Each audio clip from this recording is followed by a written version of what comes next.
ಓಂ ಶಂಕರಂ ಶಂಕರಾಚಾರ್ಯಂ ಕೇಶವಂ ಬಾದರಾಯಣಂ ಸೂತ್ರಭಾಷ್ಯಕೃತೌ ವಂದೇ ಭಗವಂತೌ ಪುನಃ ಪುನಃ.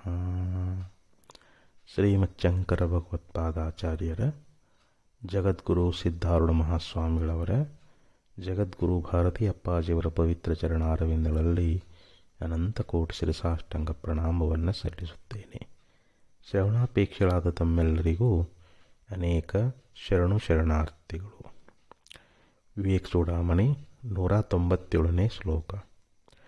ಯಾವದ್ಭ್ರಾಂತಿಸ್ತಾವದೇವ ಅಸ್ಯ ಸತ್ತಾ ಮಿಥ್ಯಾಜ್ಞಾನೋಜ್ಜೃಂಭಿತಸ್ಯ ಪ್ರಮಾದಾತ್ ರಜ್ಜ್ವಾಂ ಸರ್ಪೋ ಭ್ರಾಂತಿಕಾಲೀನ ಏವ ಭ್ರಾಂತೇರ್ನಾಶೇನೈವ ಸರ್ಪೋಪಿ ತದ್ವತ್. ರಜ್ಜ್ವಾಂ ಸರ್ಪಃ ಭ್ರಾಂತಿಕಾಲೀನಃ ಏವ ಭ್ರಾಂತಿನಾಶೇ ಸತಿ ಸರ್ಪಃ ಅಪಿ ನ ಏವ. ಈ ವಿಜ್ಞಾನಮಯ ಕೋಶದ ಬಗ್ಗೆ ವಿವರಣೆಯನ್ನು ಕೊಡ್ತಾ ಶ್ರೀಮಚ್ಚಂಕರ ಭಗವತ್ಪಾದಾಚಾರ್ಯರು ನಿನ್ನೆ ದಿವಸ ಏನು ಹೇಳ್ಕೊಂಡು ಬಂದಿದ್ದರು ಅಂತಂದರೆ, ಯಾವ ಸಾಕ್ಷಿ ನಿರ್ಗುಣ ನಿರಾಕಾರ ಸ್ವರೂಪನಾಗಿರತಕ್ಕಂಥ ಯಾವ ಚೈತನ್ಯ ಸ್ವರೂಪನಾಗಿ ಯಾವನು ಹೊಳಿತಾ ಇದ್ದಾನಲ್ಲ, ಅಂಥ ಆತ್ಮನಿಗೆ ಒಂದು ಬುದ್ಧಿಯ ಭ್ರಾಂತಿ ಮೂಲಕವಾಗಿ ಜೀವತ್ವ ಅನ್ನುವಂಥದ್ದು ಉಂಟಾಗ್ಯದ. ಅದು ಸತ್ಯವಾಗಿರ್ತಕ್ಕಂಥದ್ದಲ್ಲ. ನಮಗೇನು ಜೀವತ್ವ ಬಂದದ ಅದು ಭ್ರಾಂತಿಯಿಂದ ಬಂದೈತೆ ಹೊರತು ಅದು ವಾಸ್ತವಿಕವಾಗಿ ಅದು ಸತ್ಯವಾದದ್ದಲ್ಲ. ಜೀವತ್ವ ಸತ್ಯವಾದದ್ದಲ್ಲ, ಅದು ಸ್ವಭಾವದಿಂದ ಅಸತ್ಯವಾಗ್ಯದ. ಯಾವಾಗ ನಮ್ಮ ಒಂದು ದೇಹಾಭಿಮಾನ, ಈ ಸ್ಥೂಲ ಸೂಕ್ಷ್ಮ ಕಾರಣದೇಹಗಳಲ್ಲಿ ನಾವು ಅಭಿಮಾನವುಳ್ಳವರಾಗಿದ್ದೀವಿ. ಆ ಅಭಿಮಾನದಿಂದಲೇ ಅದು ನಮಗೆ ಭ್ರಾಂತಿಯನ್ನು ತೋರ್ಲಿಕ್ಕತ್ತದ. ಯಾವಾಗ ಅವುಗಳ ಮೇಲಿರ್ತಕ್ಕಂಥ ಮೋಹ ಅನ್ನುವಂಥದ್ದು ಹೊರಟು ಹೋಯಿತು ಅಂತಂದರೆ ಆವಾಗದು ಜೀವಭಾವ, ಜೀವತ್ವ ಅನ್ನುವಂಥದ್ದು ಅದು ಇರೋದೇ ಇಲ್ಲ ಅಂತ ಹೇಳಿದರು. ಹೆಂಗೆ 2 ವಿಷದ ಹಲ್ಲುಗಳಿರ್ತಾವೆ ಸರ್ಪಕ್ಕೆ, 2 ವಿಷದ ಹಲ್ಲು ತೆಗೆದುಬಿಟ್ರೆ ಆ ಸರ್ಪತ್ವನೇ ಹೋಗಿಬಿಡ್ತದೆ ಅಂತ. ಸರ್ಪೇನೋ ಜೀವಿಸ್ಕೊಂಡಿರ್ತದೆ, 2 ವಿಷದ ಹಲ್ಲಿದ್ದಾಗ ಮಾತ್ರ ಅದು ಸರ್ಪ ಅಂತ ತಿಳಿಸ್ಕೊಳ್ತದೆ. ಯಾಕಂದರೆ ಅದು ಕಚ್ಚಿದಾಗ ಮಾತ್ರ ಮನುಷ್ಯ ಸತ್ತು ಹೋಗ್ತಾ ಇದ್ದಾನೆ. 2 ವಿಷದ ಹಲ್ಲು ತೆಗೆದುಬಿಟ್ರೆ ಸರ್ಪತ್ವ ಹೋಗ್ಯದ, ಸರ್ಪ ಮಾತ್ರ ಉಳಿದದ ಅಂತ. ಹಂಗೆ ಇಲ್ಲಿ ಅಹಂಕಾರ ಮಮಕಾರಗಳು ಸ್ಥೂಲ ಶರೀರ ಕಾರಣ ದೇಹದಲ್ಲಿ ಅಭಿಮಾನಿಸಿಕೊಂಡಾಗ ಅಲ್ಲಿ ಪರಮಾತ್ಮ ಜೀವ ಅಂತ ಹೇಳಿಸಿಕೊಳ್ತಾ ಇದ್ದಾನೆ. ಅದು ಭ್ರಾಂತಿಯಿಂದ, ಭ್ರಾಂತಿ ತೊಲಗಬೇಕು ಅಂತ ಹೇಳ್ತಾರೆ. ಭ್ರಾಂತಿ ದೂರ ಮಾಡಿಕೊಳ್ಬೇಕು ಅಂತಂದರೆ ನಾವು ಗುರುಗಳಿಂದ ಶಾಸ್ತ್ರಾದಿಗಳನ್ನು ಶ್ರವಣ ಮಾಡಬೇಕು. ಗುರುಗಳು ನಮಗೇನು ಉಪದೇಶ ಮಾಡ್ತಾರೆ? ನೋಡಪ್ಪ, ಈ ದೇಹಾದಿಗಳು ನೀನಲ್ಲ, ಇವು ನಿನ್ನವು ಕೂಡ ಅಲ್ಲ, ಇವೆಲ್ಲವೂ ಅನಾತ್ಮದಾವು, ಜಡಾದೃಶ್ಯದಾವು, ಅನಿತ್ಯದಾವು. ನೀ ಯಾವಾಗಲೂ ಇರುವವನಾಗಿದ್ದಿ, ಇವುಗಳನ್ನು ನೀನು ಅರಿತಾ ಇದ್ದಿ. ಇವುಗಳಲ್ಲಿ ನಿನಗೆ ಅಭಿಮಾನ ಮಾಡಿಕೊಂಡಿದ್ದಕ್ಕನ ನಿನಗೆ ಸಂಸಾರ ಪ್ರಾಪ್ತಿಯಾಗ್ಯದ. ಆದ್ದರಿಂದ ಇವುಗಳ ಮೇಲಿರ್ತಕ್ಕಂಥ ಅಭಿಮಾನವನ್ನು ಬಿಡು. ಇವುಗಳಲ್ಲಿ ನಾನು ಅಂತ ತಿಳ್ಕೊಂಡಿದ್ದೀಯಲ್ಲ, ಅಥವಾ ನನ್ನದು ಅಂತ ತಿಳ್ಕೊಂಡಿದ್ದೀಯಲ್ಲ, ಈ ಮೋಹ ಮಮಕಾರಗಳಿಂದಲೇ ನಿನಗೆ ಬಂಧನ ಅನ್ನುವಂಥದ್ದು ಬಂದದ. ಆ ಮೋಹ ಮಮಕಾರನ ಅಳದಿ ಅಂತಂದರೆ ನೀನು ಮುಕ್ತನೇ ಆಗ್ತಿ ಅನ್ನುವಂಥ ಮಾತನ್ನು ಗುರುಗಳು ಯಾವಾಗ ಉಪದೇಶ ಮಾಡ್ತಾರ ಆ ಕ್ಷಣದಲ್ಲೇ ನಮ್ಮ ಮೋಹ ಮಮಕಾರ ಅಳದು ಹೋಗ್ತಾವೆ. ಇದು ತತ್ವಜ್ಞಾನದಿಂದ ಮಾತ್ರ ಸಾಧ್ಯ ಅದ ಅಂಥೇಳಿ ಮಹಾತ್ಮರು ನಮಗೆ ಉಪದೇಶ ಮಾಡ್ತಾ ಇದ್ದಾರೆ. ಅದಕ್ಕೆ ಇಲ್ಲಿ ಏನು ಹೇಳಿದರು, ದೃಷ್ಟಾಂತವನ್ನು ಕೊಟ್ಟು ಹೇಳ್ತಾ ಇದ್ದಾರೆ. ರಜ್ಜ್ವಾಂ ಸರ್ಪ ಭ್ರಾಂತಿಕಾಲೀನ ಏವ. ಈಗ ಒಬ್ಬ ಮನುಷ್ಯ ಹೊಲದಿಂದ ಬರ್ತಾನೆ. ಸಾಯಂಕಾಲ ಮಬ್ಬುಗತ್ತಲೆ ಇರ್ತದೆ.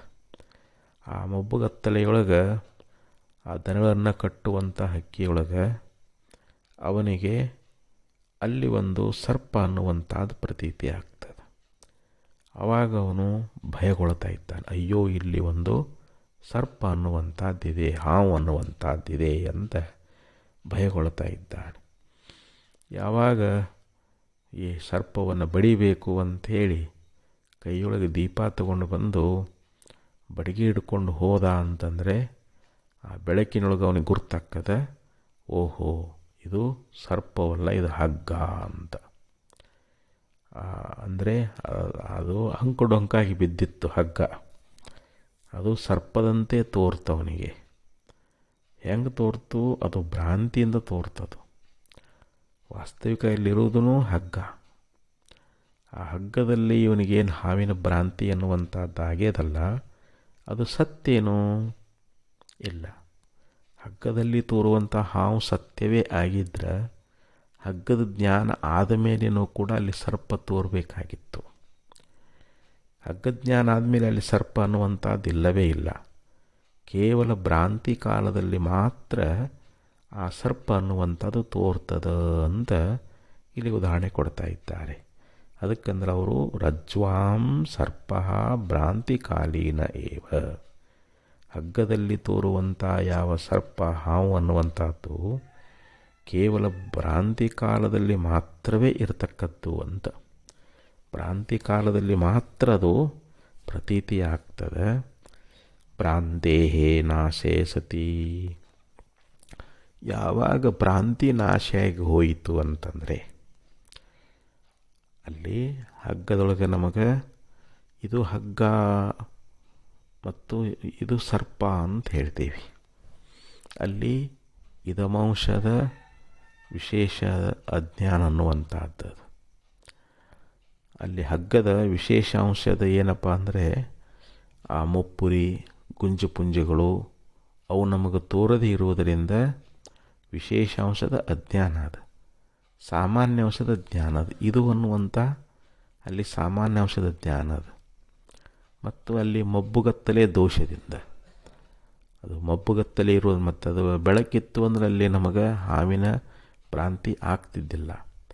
ಮಬ್ಬುಗತ್ತಲೆಯ ದೋಷದಿಂದಲೂ ಮತ್ತು ವಿಶೇಷಾಂಶದ ಅಜ್ಞಾನದಿಂದಲೂ ಇದಮ್ ಅನ್ನುವಂಥ ಸಾಮಾನ್ಯಾಂಶದ ಜ್ಞಾನದಿಂದಲೂ ನಮಗಲ್ಲಿ ಭ್ರಾಂತಿ ಅನ್ನುವಂಥದ್ದಾಯಿತು. ಹಗ್ಗದಲ್ಲಿ ಹಾವು ಅನ್ನುವಂಥ ಭ್ರಾಂತಿ ಆಯಿತು. ಯಾವಾಗ ವಿಶೇಷಾಂಶದ ಜ್ಞಾನ ಆಯಿತು, ಇದು ಹಗ್ಗ ಅಂತ ನಾವು ತಿಳ್ಕೊಳ್ತೀವಿ. ಆ ಭ್ರಾಂತಿ ನಾಶ ಆಗಿ ಹೋಗ್ಬಿಡ್ತು. ನಾಶ ಆದಾಗ ಸರ್ಪ ಅಪಿ ನ ಏವ, ಅಲ್ಲಿ ಸರ್ಪ ಅನ್ನುವಂಥದ್ದು ಅದೇನು?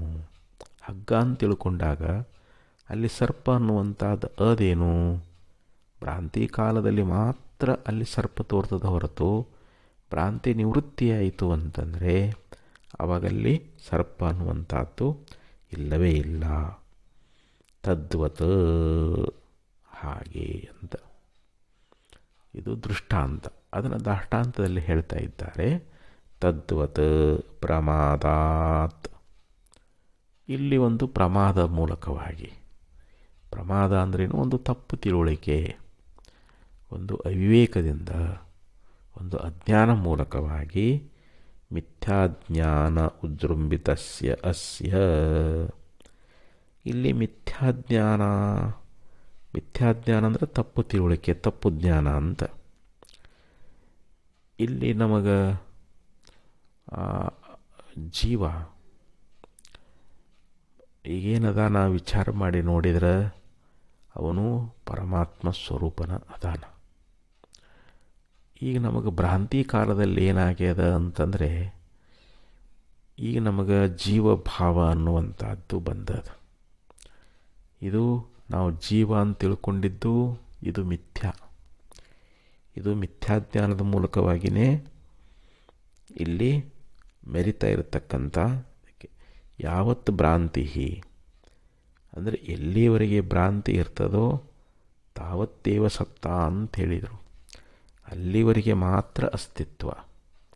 ಈ ಜೀವತ್ವ ಅನ್ನುವಂಥದ್ದು ಭ್ರಾಂತಿ ರೂಪರ್ಯಂತರವಾಗಿ ಮಾತ್ರ ಈ ಜೀವತ್ವ ಅನ್ನುವಂಥದ್ದು ಅದು. ಮತ್ತಿದು ಭ್ರಾಂತಿ ನಿವೃತ್ತಿ ಆಯಿತು ಅಂತಂದ್ರೆ ಅಲ್ಲಿ ಜೀವತ್ವ ಅದೇನು ಅಂತಂದ್ರೆ ಇಲ್ಲ.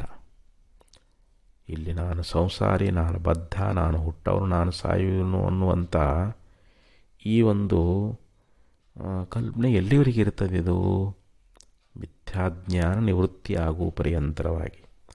ಇದು ಮಿಥ್ಯಾಜ್ಞಾನದಿಂದ ವಿಜೃಂಭಿತವಾಗಿರ್ತಕ್ಕಂಥದ್ದು, ಮರೀತಕ್ಕಂಥದ್ದು. ಮಿಥ್ಯಾಜ್ಞಾನ ಅಂದರೆ ತಪ್ಪು ತಿಳುವಳಿಕೆ ಅಂತ. ಅಲ್ಲಿರೋದು ಹಗ್ಗ, ನಮಗೆ ತಿಳ್ಕೊಂಡಿದ್ದು ಹಾವು. ಹಂಗಿಲ್ಲಿರೋನು ಪರಮಾತ್ಮನೇ, ಸಚ್ಚಿದಾನಂದ ಸ್ವರೂಪನಾಗಿರ್ತಕ್ಕಂಥ ಪರಮಾತ್ಮನೇ ತಾನಿದ್ದಾಗೆ ಆದ್ರೂ ಕೂಡ ಇಲ್ಲಿ ಜೀವನಿಗೆ ಏನಾಗ್ಯದ ಅಂತಂದರೆ ಒಂದು ಅಜ್ಞಾನ ಮೂಲಕವಾಗಿ ಆ ಪರಮಾತ್ಮನೇ ತಾನಾಗಿದ್ದರೂ ಕೂಡ ತನ್ನನ್ನು ತಾನು ವಿಚಾರ ಮಾಡಿ ತಿಳಿಯದೇ ಇರುವುದರಿಂದ ತನ್ನ ನಿಜಸ್ವರೂಪ ಯಾವುದು ಅನ್ನುವುದನ್ನು ಗುರುಗಳಿಂದ ಶಾಸ್ತ್ರಗಳಿಂದ ಅರಿತುಕೊಳ್ಬೇಕಾಗಿತ್ತು. ಇವ ಅರಿತುಕೊಂಡಿಲ್ಲ. ಅದಕ್ಕೆ ಇಲ್ಲಿ ಒಂದು ಪ್ರಮಾದದಿಂದ ಅಲ್ಲಿ ಹೆಂಗೆ ಕಣ್ಣಿನಲ್ಲಿ ಮಬ್ಬುಗತ್ತಲೆ ಒಂದು ದೋಷ ಅದು. ಆ ಮಬ್ಬುಗತ್ತಲೆ ದೋಷದಿಂದ ಹಗ್ಗದಲ್ಲಿ ಹಾವು ಹೆಂಗೆ ಪ್ರತೀತಿಯಾಗೈತೋ ಹಾಗೆ ಜೀವನಿಗೂ ಕೂಡ ಇಲ್ಲಿ ಮಿಥ್ಯಾಜ್ಞಾನ ಅನ್ನುವಂಥದ್ದು ಉಂಟಾಗಬೇಕಾಗಿತ್ತು ಅಂತಂದರೆ ಅಜ್ಞಾನವೇ ಕಾರಣ. ತನ್ನನ್ನು ತಾನು ಅವಿಚಾರ ಮೂಲಕವಾಗಿ ಜೀವ ಅಂತ ತಿಳ್ಕೊಂಡಾನ. ಅದಕ್ಕೆ ವಿಚಾರೇಣ ಕೃತೋ ಬಂಧಃ ವಿಚಾರೇಣೈವ ನಿವರ್ತತೆ ಅಂತ ಹೇಳ್ತಾರೆ. ವಿಚಾರ ಮೂಲಕವಾಗಿ ಬಂದಿರತಕ್ಕಂಥ ಬಂಧ ಅದು ವಿಚಾರದಿಂದಲೇ ನಿವೃತ್ತಿ ಆಗ್ತದೆ ಅಂತ.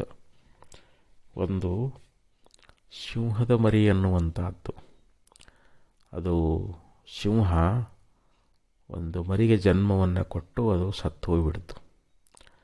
ಅದನ್ನೊಬ್ಬ ಕುರಿ ಕಾಯತಕ್ಕಂಥ ವ್ಯಕ್ತಿ ಆ ಸಿಂಹದ ಮರಿಯನ್ನು ತಗೊಂಡು ಬಂದ. ಆ ಕುರಿಗಳ ಜೊತೆಯಲ್ಲಿ ಅದನ್ನು ಹಾಲು ಕುಡಿಸಿ ಸಾಕ್ಲಿಕ್ಕತ್ತಿದ. ಅದು ಸಿಂಹದ ಮರಿ ಬೆಳೆದು ಸ್ವಲ್ಪ ದೊಡ್ಡದಾಯಿತು. ಅದು ಆ ಕುರಿಗಳ ಸಂಘದಿಂದ ನಾನು ಕುರಿ ಅಂತಲೇ ತಿಳ್ಕೊಂಡ್ಬಿಟ್ಟಿತ್ತದು. ನಾನು ಸಿಂಹ ಅನ್ನುವಂಥ ಜ್ಞಾನ ಇದ್ದಿದ್ದಿಲ್ಲ. ಒಂದು ದಿವಸ ಕುರಿಗಳ ಜೊತೆಯಲ್ಲಿ ಅದನ್ನು ಅರಣ್ಯಕ್ಕೆ ಮೇಯಿಸಲಿಕ್ಕೆ ತಗೊಂಡು ಹೋಗಿದ್ದ. ಅವಾಗ ಒಂದು ಸಿಂಹ ಅನ್ನುವಂಥದ್ದು ನೋಡಿತು, ಅಲ್ಲ ನನ್ನ ಜಾತಿಯ ಪ್ರಾಣಿ ಕುರಿಗಳ ಸಂಗಲಿದ್ದುಕೊಂಡು ಹುಲ್ಲು ತಿಂತಾ ಇದೆಯಲ್ಲ, ನಾವು ಮಾಂಸವನ್ನೇ ತಿಂತಕ್ಕಂಥವ್ರು. ಆವಾಗ ಅದು ತನ್ನ ಭಾಷೆಯೊಳಗೆ ಕರೀತದನ್ನು ಸಿಂಹದ ಮರಿಯ. ಆವಾಗ ಸಿಂಹದ ಮರಿ ಹೋಯ್ತು, ಅದರ ಹಿಂದಿಂದ ಹೋಯಿತು. ಒಂದು ಬಾವಿಯ ದಡದಲ್ಲಿ ಹೋಗಿ ನಿಂತು ಹೇಳ್ತದ, ಅಲ್ಲೋ ನೀನು ಸಿಂಹ, ನೋಡು ನಿನ್ನ ಪ್ರತಿಬಿಂಬ ನೋಡು ಅಂಥೇಳಿ ಬಾವಿಯೊಳಗೆ ಇಣಿಕಿ ನೋಡ್ಲಿಕ್ಕೆ ಹೇಳ್ತು. ಆವಾಗ ಅದ್ರ ಪ್ರತಿಬಿಂಬ ನೋಡ್ತು, ಓಹೋ ನಾನು ಇದರ ಹಾಗೆ ಇದ್ದೀನಲ್ಲ, ನಾನು ಸಿಂಹದಂತೆ ಇದ್ದೇನಲ್ಲ, ನಾ ಇಲ್ಲಿವರೆಗೆ ಕುರಿಯ ಸಂಗಲಿದ್ದುಕೊಂಡು ನಾನು ಕುರಿ ಅಂತ ತಿಳ್ಕೊಂಡಿದ್ದೆ. ಆವಾಗ ಒಂದು ಸಿಂಹ ಗರ್ಜನೆ ಮಾಡಿತು, ಆವಾಗ ಇದು ಕೂಡ ಗರ್ಜನೆ ಮಾಡಿತು. ಆವಾಗ ಅದಕ್ಕೆ ಜ್ಞಾನೋದಯ ಆಯಿತು. ಓಹೋ ನಾನು ಸಿಂಹವಲ್ಲ, ನಾನು ಕುರಿಯಲ್ಲ, ನಾನು ಸಿಂಹವೇ ಇದ್ದೀನಿ. ನಾನು ಹುಲ್ಲು ತಿಂತಕ್ಕದ್ದಲ್ಲ, ನಾನು ಕುರಿಯ ಮಾಂಸವನ್ನೇ ತಿಂತಕ್ಕದ್ದು, ಪ್ರಾಣಿಗಳ ಮಾಂಸವನ್ನೇ ತಿಂತಕ್ಕಂಥವನದೇನೆ ಎನ್ನುವಂಥ ಜ್ಞಾನೋದಯ ಆಯಿತು. ಆವಾಗ ಅದು ಈಗ ಹುಲ್ಲು ತಿಂತದನೇ ಈಗ ಅದು. ಆವಾಗ ಕುರಿ ತಿನ್ನಕ್ಕೆ ಶುರು ಮಾಡಿತು. ಹಾಗೆ ಇಲ್ಲಿ ಜೀವನೂ ಕೂಡ ಇಲ್ಲಿ ತಾನು ಸಾಕ್ಷಾತ್ ಪರಮಾತ್ಮ ಸ್ವರೂಪನೇ ಆಗಿದ್ದರೂ ಕೂಡ ದೇಹದ ಸಂಘವನ್ನು ಮಾಡಿಕೊಂಡಾನು, ತನ್ನನ್ನು ತಾನು ಮರೆತಾನ. ಅಲ್ಲಿ ಹೆಂಗೆ ಹುಲ್ಲು ತಿನ್ನಕತ್ತೈತಲ್ಲ ಸಿಂಹದ ಮರಿ, ಹಂಗೆ ಇವನು ಕೂಡ ನಾನು ಹಸಿವು ದೃಶ್ಯ ಉಳ್ಳವನು, ನಾನು ಜನ್ಮ ಮರಣ ಉಳ್ಳವನು, ನನಗೆ ಸುಖ ದುಃಖಗಳದಾವು, ಹೀಗೆಲ್ಲ ಅನೇಕ ತಪ್ಪು ಕಲ್ಪನೆಗಳನ್ನು ಮಾಡಿಕೊಂಡಾನ.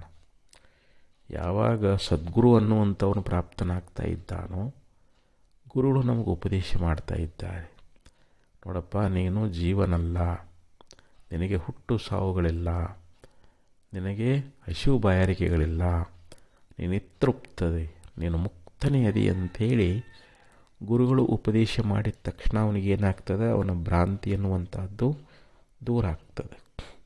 ಅದಕ್ಕೆ ಇಲ್ಲಿ ಪ್ರಮಾದಾತ್ ಮಿಥ್ಯಾಜ್ಞಾನ ವಿಜೃಂಭಿತಸ್ಯ ಅಸ್ಯ ಯಾವತ್ ಭ್ರಾಂತಿ ತಾವತ್ತೇವ ಸತ್ತ ಅಂತ ಹೇಳಿದರು. ಈ ಪ್ರಮಾದದಿಂದಲೂ ಮತ್ತು ಮಿಥ್ಯಾಜ್ಞಾನದ ಮೂಲಕವಾಗಿ ಈ ಮೆರಿತಾ ಇರತಕ್ಕಂಥ ಯಾವ ಜೀವಭಾವ ಅನ್ನುವಂಥದ್ದೇನದಲ್ಲ, ಇದು ಭ್ರಾಂತಿ ಎಲ್ಲಿವರೆಗೆ ಇರ್ತದೋ, ಭ್ರಾಂತಿ ಇರೂ ಪರ್ಯಂತರವಾಗಿ ಜೀವಭಾವ ಇರ್ತದೆ. ಯಾವಾಗ ಜ್ಞಾನ ಆಯಿತು ಅಂತಂದರೆ ಭ್ರಾಂತಿ ನಿವೃತ್ತಿಯಾಗಿ ಹೋಗಿಬಿಡ್ತದೆ. ಗುರುಗಳು ಮತ್ತು ಶಾಸ್ತ್ರಗಳು ಅನುಭವದ ಮೂಲಕವಾಗಿ ಭ್ರಾಂತಿ ನಿವೃತ್ತಿಯಾದಾಗ ಅವಾಗದು ಆ ಜೀವಭಾವ ಇರ್ತದೇನು, ಜೀವತ್ವ ಇರ್ತದೇನು ಅಂತಂದರೆ ಇರೋದಿಲ್ಲ ಅಂಥೇಳಿ ಈ ಒಂದು ಶ್ಲೋಕದಲ್ಲಿ ಆಚಾರ್ಯರು ಉಪದೇಶ ಮಾಡ್ಕೊಂಡು ಬಂದರು. ಇನ್ನು ಮುಂದಿನ ಶ್ಲೋಕದಲ್ಲಿಯೂ ಕೂಡ ಇದೇ ವಿಚಾರವನ್ನು ಇಲ್ಲಿ ವಿವರಣೆ ಕೊಡ್ತಾ ಇದ್ದಾರೆ. ಅನಾದಿತ್ವಂ ಅವಿದ್ಯಾಯ ಕಾರ್ಯಸ್ಯಾಪಿ ತಥೇಸ್ಯತೆ ಉತ್ಪನ್ನಾಯಾಂ ತು ವಿದ್ಯಾಯಾಂ ಅವಿದ್ಯಕಮನಾದ್ಯಪಿ ಪ್ರಬೋಧೇ ಸ್ವಪ್ನವತ್ ಸರ್ವಂ ಸಹ ಮೂಲಂ ವಿನಶ್ಯತಿ ಅನಾದ್ಯಪೀದಂ ನೋ ನಿತ್ಯಂ ಪ್ರಾಗಭಾವ ಇವ ಸ್ಫುಟಂ. ಈ ಎರಡು ಶ್ಲೋಕದಲ್ಲಿ ಆ ಒಂದು ಅವಿದ್ಯೆ ಎನ್ನುವಂಥದ್ದು, ಅಜ್ಞಾನ ಮೂಲಕವಾಗಿ ತೋರಿರತಕ್ಕಂಥ ಈ ಜೀವಭಾವ, ಇದು ಮಿಥ್ಯಾ ಅನ್ನುವಂಥ ವಿಚಾರವನ್ನು ನಮ್ಮ ಅನುಭವಕ್ಕೆ ಬರುವ ಹಾಗೆ ಇಲ್ಲಿ ಮಹಾತ್ಮರು ನಮಗೆ ಉಪದೇಶವನ್ನು ಮಾಡ್ತಾ ಇದ್ದಾರೆ. ಅವಿದ್ಯಾಯಾ ಕಾರ್ಯಸ್ಯ ಅಪಿ ಅನಾದಿತ್ವಂ. ಇಲ್ಲಿ ಆಚಾರ್ಯ ಹೇಳ್ತಾ ಇದ್ದಾರೆ, ಅವಿದ್ಯೆಯ ಕಾರ್ಯವೂ ಕೂಡ, ಇಲ್ಲಿ ಅವಿದ್ಯೆ ಅಜ್ಞಾನ ಇವೆಲ್ಲ ಪರ್ಯಾಯ ಶಬ್ದಗಳು. ಈ ಅವಿದ್ಯೆಯ ಕಾರ್ಯವೂ ಕೂಡ ಏನಾಗೈತಿ ಅಂತಂದರೆ ಅನಾದಿ ಉಳ್ಳದ್ದಾಗ್ಯದ. ಇದಕ್ಕೆ ಉತ್ಪತ್ತಿ ಅನ್ನುವಂಥದ್ದಿಲ್ಲ. ತಥಾ ಇಷ್ಯತೆ ಅಂದರೆ ಅವಿದ್ಯಾ ಕಾರ್ಯವು ಕೂಡ ಯಾವ ರೀತಿಯಾಗಿ ಅನಾದಿ ಎನ್ನುವುದನ್ನು ನಾವು ಒಪ್ತಾ ಇದ್ದೀವಿ. ತಥಾ ಇಷ್ಯ ಅಂದರೆ ಹೀಗೆ ಒಪ್ತಾ ಇದ್ದೀವಿ. ವಿದ್ಯಾಯಾಮ್ ಉತ್ಪನ್ನಾಯಾಂತು, ಯಾವಾಗ ಜ್ಞಾನ ಅನ್ನುವಂಥದ್ದು ಉತ್ಪತ್ತಿ ಆಗ್ತಾ ಇದೆಯೋ, ಸರ್ವಂ ಅವಿದ್ಯಕಂ ಅಂದರೆ ಈ ಅವಿದ್ಯಾ ಕಾರ್ಯವೆಲ್ಲ ಅನಾದಿಯಾಗಿದ್ದರೂ ಕೂಡ, ಅನಾದಿ ಅಪಿ ಸರ್ವಂ ಅವಿದ್ಯಕಂ ಅಂದ್ರೇನು, ಈ ಅವಿದ್ಯಾ ಕಾರ್ಯ ಅನ್ನುವಂಥದ್ದೇನಾದ ಇದೆಲ್ಲವೂ ಅನಾದಿಯಾಗಿದ್ದರೂ ಕೂಡ ಪ್ರಬೋಧೆ ಸ್ವಪ್ನವತ್, ಹೆಂಗೆ ಎಚ್ಚೆತ್ತ ಕೂಡಲೇ ಸ್ವಪ್ನ ಅನ್ನುವಂಥದ್ದು ಇಲ್ಲದಾಗ್ತದೋ. ಈಗ ನಮಗೆ ನಿದ್ರಾದೋಷದಿಂದ ಸ್ವಪ್ನ ಅನ್ನುವಂಥ ತೋರ್ತದೆ. ಸ್ವಪ್ನದಲ್ಲಿ ನಾವು ಏನು ಕಾಣ್ತಾ ಇದ್ದೇವೋ ಅದೆಲ್ಲವೂ ನಮಗೆ ಸತ್ಯದಂತೆಯೇ ತೋರ್ತದೆ. ಸ್ವಪ್ನವನ್ನು ನಾವು ಸ್ವಪ್ನದಲ್ಲಿ ಖರೆ ಅಂತ ತಿಳ್ಕೊಂಡಿರ್ತೀವಿ.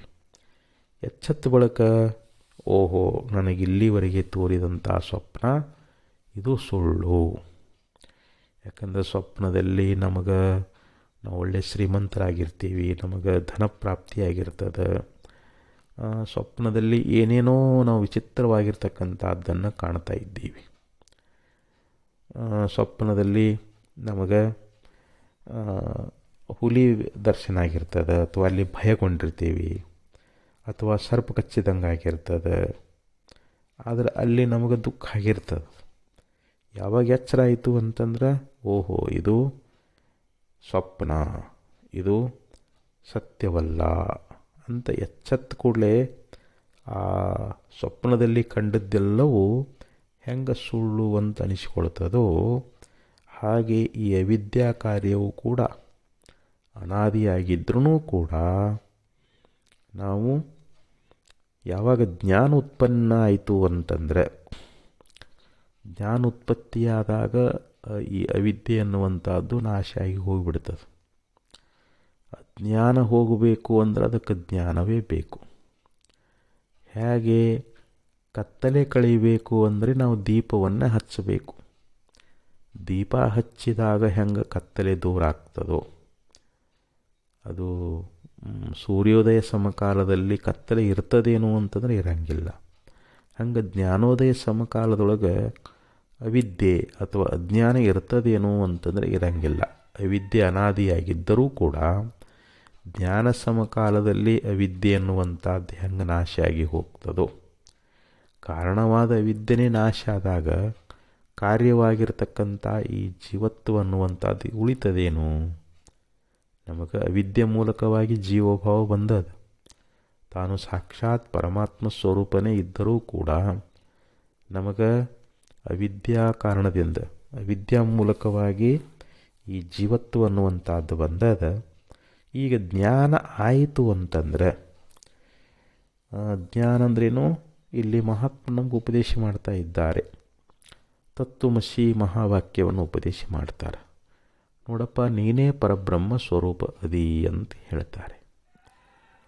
ಅಲ್ಲಿ ಭಾಗತ್ಯಾಗ ಲಕ್ಷಣ ಮೂಲಕವಾಗಿ, ಯಾಕಂದರೆ ಅವಿದ್ಯೆ ಉಪಾದಿಯಿಂದ ನಮಗೆ ಜೀವ ಬೇರೆ ಅಂತ ಕಾಣಿಸ್ತಾನೆ. ಅಲ್ಲಿ ಮಾಯಾ ಉಪಾದಿಯಿಂದ ಈಶ್ವರ ಅಂತ ಹೇಳಿಸ್ಕೊಡ್ತಾನೆ. ಈ ಅವಿದ್ಯೆ ಮತ್ತು ಮಾಯಾ ಮೂಲಕವಾಗಿ ಈಶ್ವರ ಮತ್ತು ಜೀವರು ತೋರ್ತಾ ಇದ್ದಾರೆ. ಈ ಜೀವ ಈಶ್ವರರಲ್ಲಿ ನಮಗೆ ಭೇದವೇ ಕಂಡು ಬರ್ತದೆ.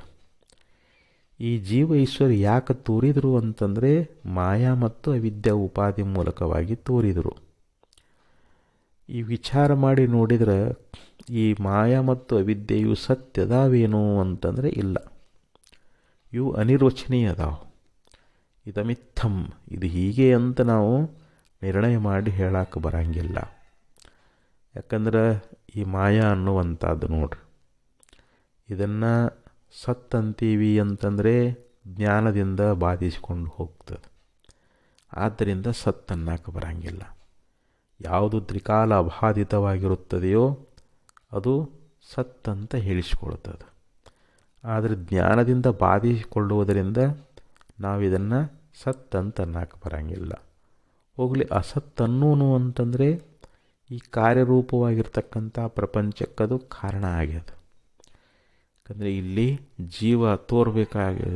ಶಿವ ತೋರ್ಬೇಕಾಗಿತ್ತು ಅಂದರೆ ಮಾಯಾ ಉಪಾದಿಯಿಂದಲೇ ಆ ಪರಬ್ರಹ್ಮದ ಚೈತನ್ಯ ಅನ್ನುವಂಥದ್ದು ಮಾಯಾವೃತ್ತಿಯಲ್ಲಿ ತೋರಿ ಅಲ್ಲಿ ಈಶ್ವರ ಅಂತ ಹೇಳಿಸಿಕೊಂಡಾನ. ಈ ಜಗತ್ತಿನ ಉತ್ಪತ್ತಿಗೆ ಕಾರಣೀಭೂತನಾಗಿದ್ದಾನೆ. ಅದಕ್ಕಲ್ಲಿ ಮಾಯಾ ಉಪಾದಿಯಿಂದ ಈಶ್ವರನಾದ, ಅವಿದ್ಯೆ ಉಪಾದಿಯಿಂದ ಜೀವ ಆದ. ಈ ಅವಿದ್ಯೆ ಮತ್ತು ಮಾಯಾ ಇವು ಜ್ಞಾನದಿಂದ ನಷ್ಟ ಆಗಿ ಹೋಗ್ಬಿಡ್ತಾವೆ. ಜ್ಞಾನದಿಂದ ನಷ್ಟ ಆಗಿ ಹೋದು ಅಂತಂದ್ರಲ್ಲಿ ಉಳಿಯುವಂಥದ್ದೇನು? ಕೇವಲ ಸಾಕ್ಷಿ ಪ್ರತ್ಯೇಕಾತ್ಮ, ಆ ಶುದ್ಧ ಪರಬ್ರಹ್ಮ ಸ್ವರೂಪ. ಆ ಮಾಯೆಗೆ ಉಪಹಿತವಾಗಿರುವಂಥದ್ದು ಯಾವುದು? ಶುದ್ಧ ಪರಬ್ರಹ್ಮ ಸ್ವರೂಪ. ಇಲ್ಲಿ ಜೀವನಿಗೆ ಉಪಹಿತವಾಗಿರ್ತಕ್ಕಂಥದ್ದು ಯಾವುದು? ಇಲ್ಲಿ ಪ್ರತ್ಯೇಕಾತ್ಮ. ಆ ಪ್ರತ್ಯೇಕಾತ್ಮ ಪರಬ್ರಹ್ಮರು ಅಭೇದರಾಗಿದ್ದಾರೆ. ಅವರಲ್ಲಿ ಯಾವುದೇ ಭೇದ ಅನ್ನುವಂಥದ್ದಿಲ್ಲ. ಅದಕ್ಕೆ ಹಿಂಗೆ ನಾವು ಭಾಗತ್ಯಾಗ ಲಕ್ಷಣ ಮೂಲಕವಾಗಿ ಇಲ್ಲಿ ವಿರೋಧ ಭಾಗವನ್ನು ನಾವು ತೆಗೆದುಹಾಕಬೇಕು. ಇಲ್ಲಿ ಮಾಯಾ ಉಪಾಧಿ, ಅವಿದ್ಯೆ ಉಪಾಧಿಯಿಂದ ಅಲ್ಲಿ ಯಾವ ಸರ್ವಜ್ಞತ್ವಾದಿಗಳು ಈಶ್ವರನಲ್ಲಿ ತೋರ್ಯಾವು, ಕಿಂಚಿಜ್ಞತ್ವಾದಿಗಳು ಜೀವನಲ್ಲಿ ತೋರಿದಾವೆ. ಅವೆರಡೂ ಉಪಾಧಿ ತೆಗೆದು ಹಾಕಿದಾಗ ಅಲ್ಲಿ ಸರ್ವಜ್ಞತ್ವಾದಿಗಳು ಇಲ್ಲ, ಇಲ್ಲಿ ಕಿಂಚಿಜ್ಞತ್ವಾದಿಗಳು ಇಲ್ಲ. ಅಲ್ಲಿ ಉಳಿಯುವುದೇನು ಅಂತಂದರೆ ಒಂದು ಶುದ್ಧ ಚೈತನ್ಯವೇ ಉಳಿತದೆ. ಅಂಥ ಯಾವ ಸ್ವರೂಪದ ಜ್ಞಾನ ಅಂದರೆ ನಾನು ಬ್ರಹ್ಮನಿದ್ದೇನೆ ಅನ್ನುವಂಥ ಸ್ವರೂಪದ ಇದೇ ಎಚ್ಚರಿಕೆ ಅಂತ. ಈ ಒಂದು ಎಚ್ಚರಿಕೆ ನಮಗೆ ಆಯಿತು ಅಂತಂದರೆ ಸಹ ಮೂಲಂ ವಿನಶ್ಯತಿ, ಅಲ್ಲಿ ಸಂಪೂರ್ಣವಾಗಿ ನಾಶ ಹೋಗ್ಬಿಡ್ತದೆ. ಜೀವ ಶುದ್ಧ ಚೈತನ್ಯ ಸ್ವರೂಪದನಲ್ಲಿ ಜೀವ ನಾಶ ಆಗೋದಿಲ್ಲ, ಜೀವಭಾವ ಹೋಗ್ತದೆ. ಯಾಕಂದರೆ ಅಲ್ಲಿ ಜೀವಭಾವ ಎದರಿಂದ ಬಂದಿತ್ತು? ಅನಾತ್ಮವಾದ ದೇಹಾದಿಗಳಲ್ಲಿ ಆತ್ಮಬುದ್ಧಿ ಮಾಡಿಕೊಂಡಿದ್ದಕ್ಕೆ ನಾನು ಜೀವ ಅಂತ ತಿಳ್ಕೊಂಡಿದ್ದ. ಜೀವತ್ವ ಬಂದಿತ್ತು.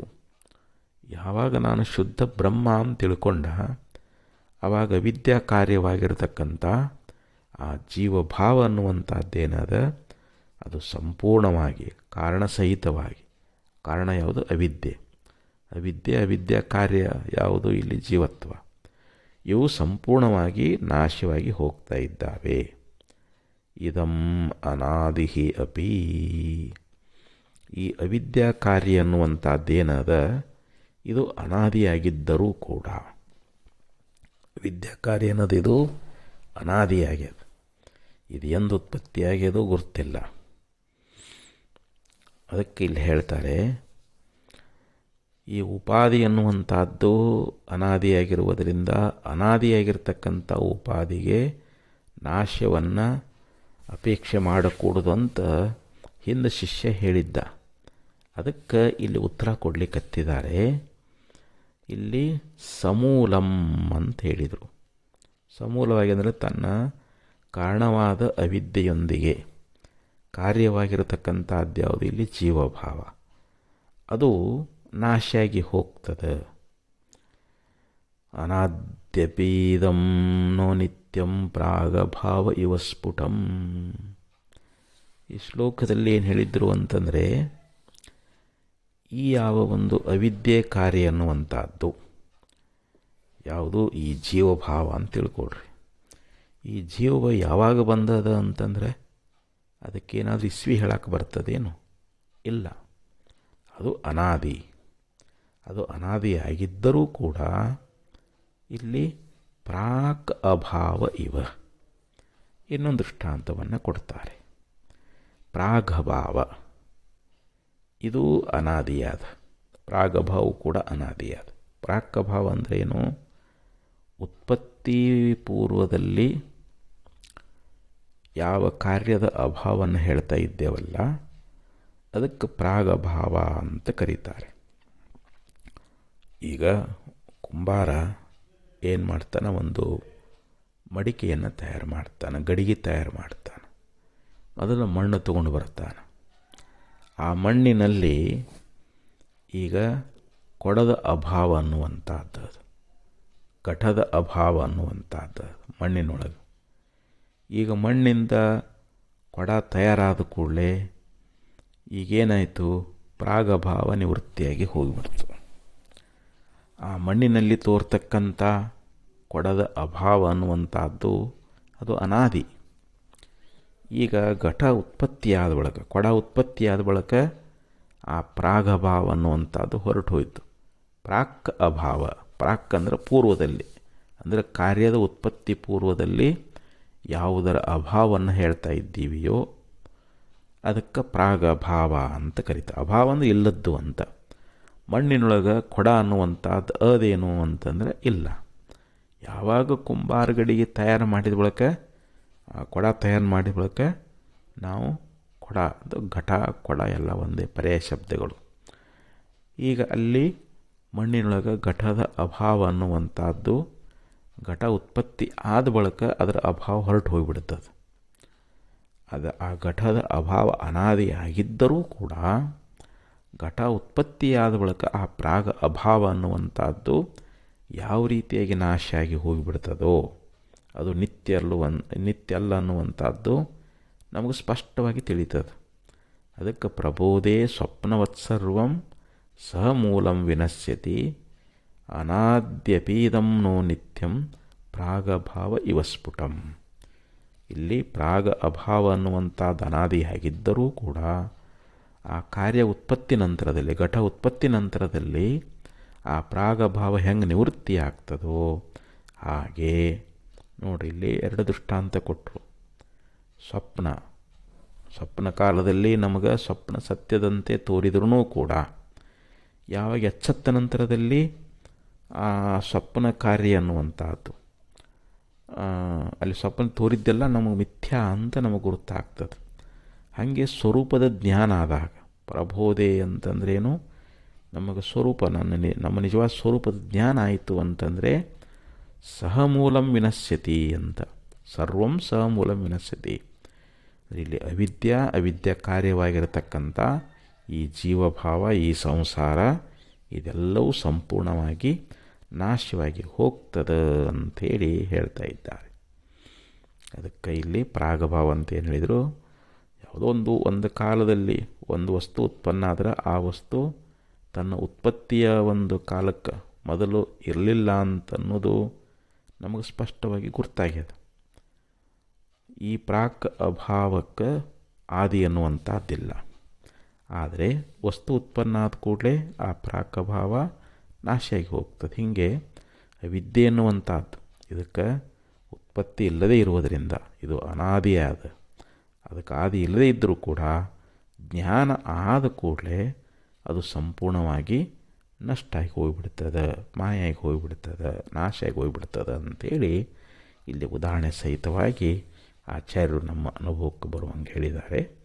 ಮತ್ತೆ ಮುಂದಿನ ಶ್ಲೋಕವನ್ನು ನಾಳೆ ವಿಚಾರ ಮಾಡೋಣ ಅಂತ ಹೇಳ್ತಾ 7 ನುಡಿ ಸದ್ಗುಣ ಕಲ್ಪಿಸಿ ವಿರಮಿಸ್ತಾ ಇದ್ದೇನೆ. ಓಂ ತತ್ಸತ್.